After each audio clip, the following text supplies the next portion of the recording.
पाकिस्तान तो अब भारत का नाम सुनकर के ही कंपकपी शुरू हो जाती है। पाकिस्तान को जैसे लगता है अब जब उसको कहीं सुनवाई नहीं होती तो यूएन में कहता है, उसको सपने आते हैं, कहता है कि भारत कभी भी हम पे हमला कर सकता है, हमारी जान बचाओ। आज आप देख रहे होंगे कांग्रेस की सरकारें हुआ करती थी, तब चीन हमारे देश के अंदर घुसता था, और आज आप देख रहे होंगे, समाचार रोज पढ़ रहे होंगे, आज चीन की सेनाएं पीछे हट रही हैं और वहां पर भारत की सेना गश्त कर रही है। मैं प्रभु श्री राम की पावन धरा उत्तर प्रदेश की धरती से शहीदों की इस पावन धरा भगवान बिरसा मुंडा की पावन धरा को प्रणाम करने के लिए और आप सबसे निवेदन करने के लिए आज आपके बीच में यहां पर उपस्थित हुआ हूं।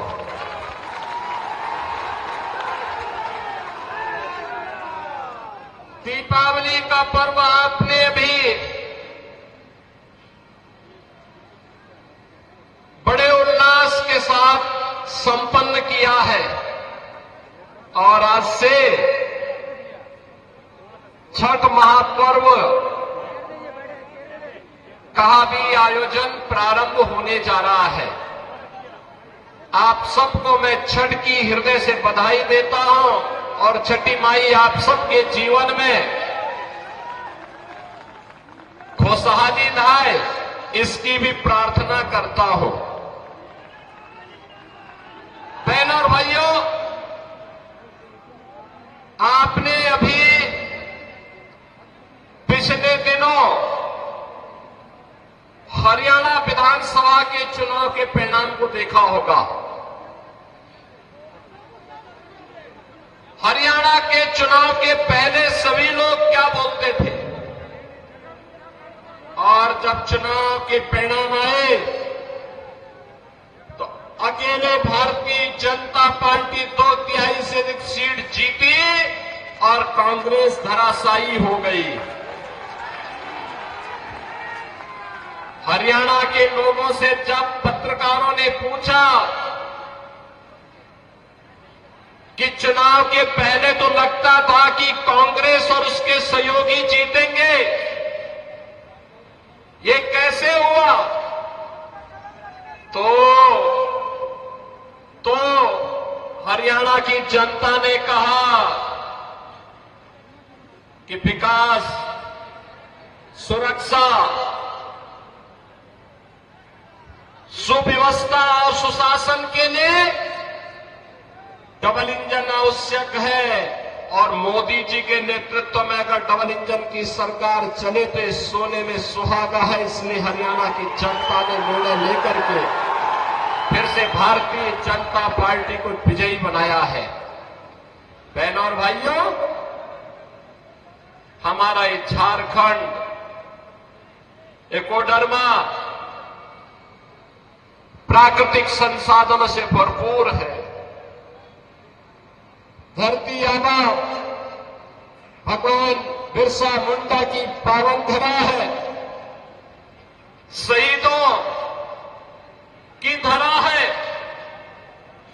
देश की आजादी के लिए अकेले कोडरमा से एक नहीं, 4 हुतात्माओं ने अपना बलिदान दे करके इस देश को ब्रिटिश हुकूमत से मुक्त करने के लिए अपना योगदान दिया था।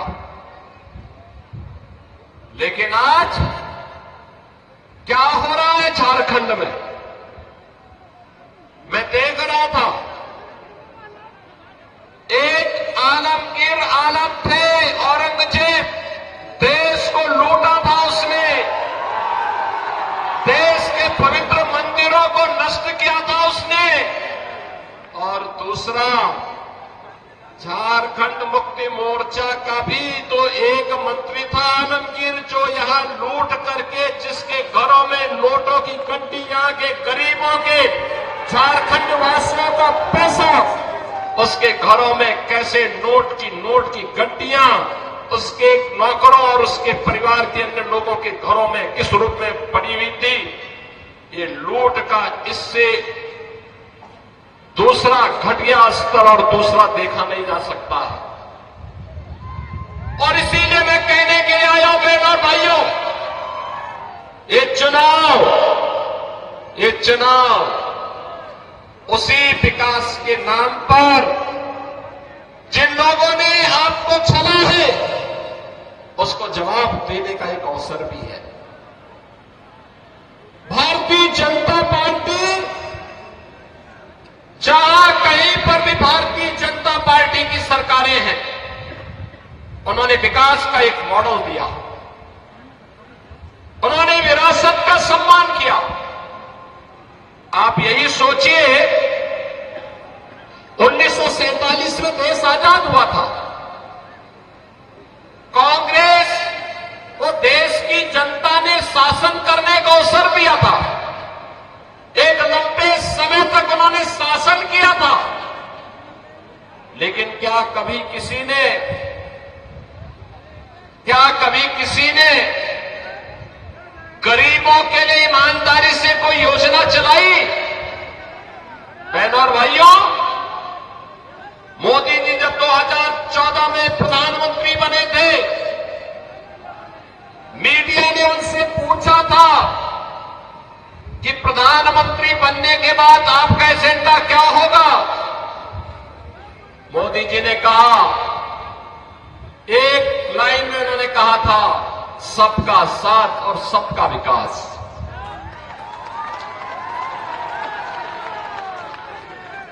जाति मत और मजहब के आधार पर नहीं, क्षेत्र और भाषा के आधार पर नहीं, बल्कि हर गांव का विकास होगा, हर नगर का विकास होगा,